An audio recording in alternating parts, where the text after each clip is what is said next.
शुभ प्रभातम। ईश्वर की कृपा से आप सभी अच्छे होंगे। तो फर्स्ट यूनिट टेस्ट के बाद इस पहली क्लास में आज हम लोग हिंदी साहित्य पद्य भाग पाठ संख्या 3 पढ़ेंगे। पाठ संख्या 3 शीर्षक है स्वर्ग बना सकते हैं। यह प्रस्तुति है राष्ट्र कवि रामधारी सिंह दिनकर की। रामधारी सिंह दिनकर हमारे हिंदी साहित्य के जाने माने कवि हैं और वह बिहार के ही मुंगेर जिला के सिमरिया के रहने वाले थे। और रामधारी सिंह दिनकर इस हिंदी साहित्य में उत्कृष्ट योगदान किए हैं और भी बहुत से पदों पर वो काबिज हैं। वे गद्य और पद्य दोनों भाषाओं में लिखने के लिए जाने जाते थे। यही कारण है कि भारत सरकार ने उन्हें राष्ट्र कवि के नाम से संबोधित किया है। तो इसलिए हम लोग राष्ट्र कवि रामधारी सिंह दिनकर कहते हैं। अब आइए हम लोग अपने विषय वस्तु पर आते हैं कि स्वर्ग बना सकते हैं। इसके कवि रामधारी सिंह दिनकर यह कविता उनकी एक महत्वपूर्ण और बहुत ही प्रख्यात किताब कुरुक्षेत्र से लिया गया है। तो जैसा कि कुरुक्षेत्र नाम सुनते ही हमारे दिमाग में महाभारत से संबंधित बातें याद आती हैं और यह कविता भी उसी से संबंधित है। तो महाभारत के समय में भीष्म पितामह जब वह शरशय्या पर लेटे हैं, शरशय्या का मतलब होता है कि बाणों की शय्या यानी बाणों का बिस्तर। आप लोग महाभारत देख चुके होंगे और हाल फिलहाल में ही महाभारत का सीरियल चल रहा था। तो उसमें आपने देखा होगा कि जब भीष्म पितामह शरशय्या यानी बाणों के तीर पर जब सोए हुए हैं तो धर्मराज युधिष्ठिर को वह संदेश देते हैं और समझाते हैं। क्या समझा रहे हैं? उसी चीज को राष्ट्र कवि रामधारी सिंह दिनकर ने स्वर्ग बना सकते हैं शीर्षक कविता के माध्यम से लिखा है।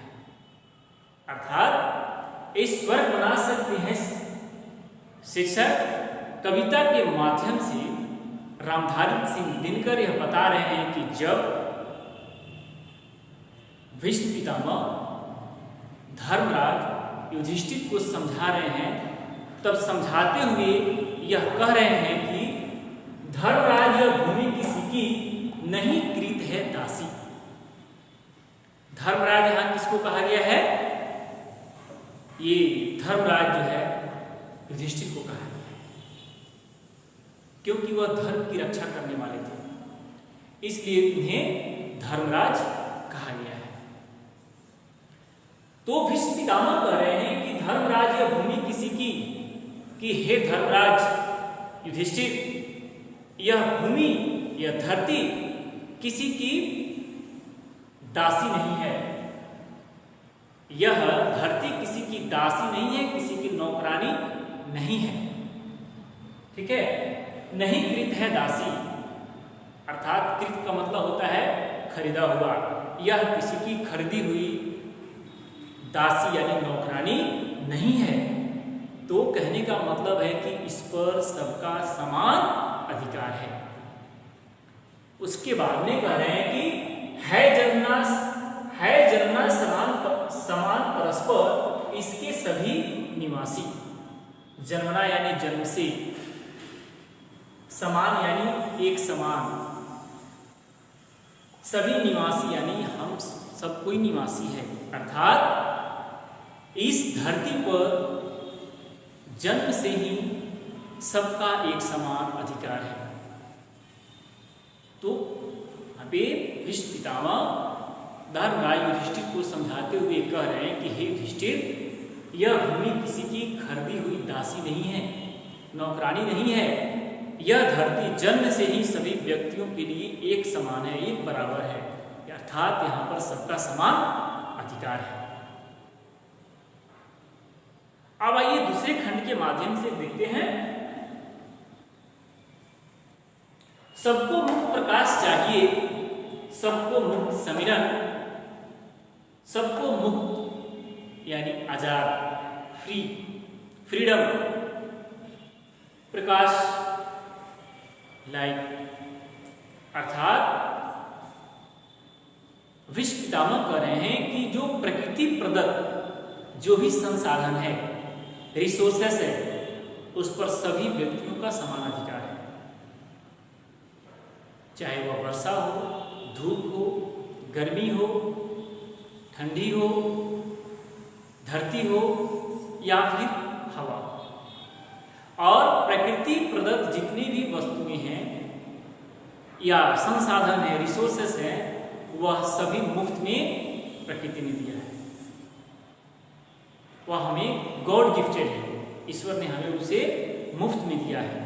इसी बात को विश्व पितामह धर्मराज युधिष्ठिर को समझा रहे हैं कि सबको मुक्त प्रकाश चाहिए, यानी सबको प्रकाश लेने का अधिकार है, सबको एक समान प्रकाश चाहिए।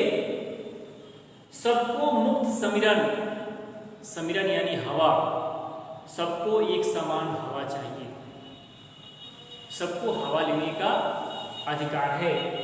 बाधा रहित विकास मुक्त यानी बाधा से रहित विकास, यानी सभी व्यक्तियों को बाधा से रहित का मतलब होता है कि उसको बाधा से ही, यानी उस विकास में बाधा नहीं आनी चाहिए, तो बाधा रहित विकास चाहिए। मुक्त यानी सबको इसका हक है। और आशंकाओं से जीवन, डर भय के बिना,